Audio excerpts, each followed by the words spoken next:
tanggap buwan-buwan at salamat tayo sa ating may kapal kahit paano ito po ang bunga sa ating pinaghirapan na magtrabaho dito sa ibang bansa at kaya po tayo nagkapag-pension dahil po tayo po ay na-aksidente sa ating trabaho, no? So sa awa ng Diyos ito nga guys, tuloy-tuloy yung natin blessing natin. Actually sa loob ng isang taon 14 months na yung natatanggap natin pension. By the way, hindi pa naman buo ang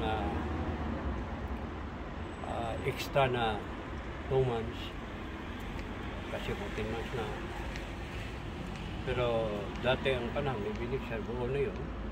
So kahit pa natin pasalamat po tayo at tuloy-tuloy naman din ang food allowance na binibigay din sa atin maliban doon yung 150 euro per month food allowance na po yan. So kaya po guys, ako pinapasalamat po sa inyo sa lahat ng mga nag-support sa channel ng bayan.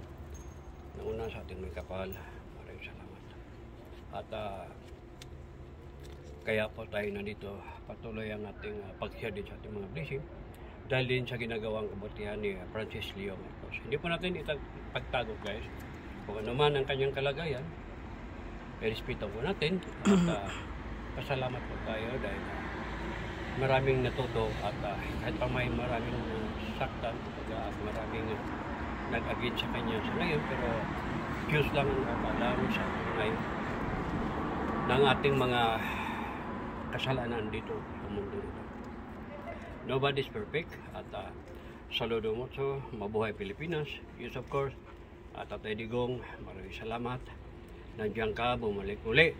Sana'y patuloy ang iyong pagtulong at concern sa ating bansang Pilipinas at lalo na kay VF Sara, maraming salamat.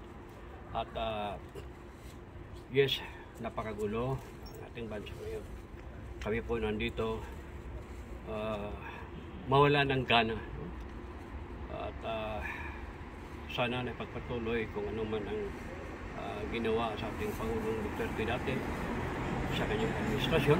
At yes, okay mo din ngayon pero medyo magulo lang, no?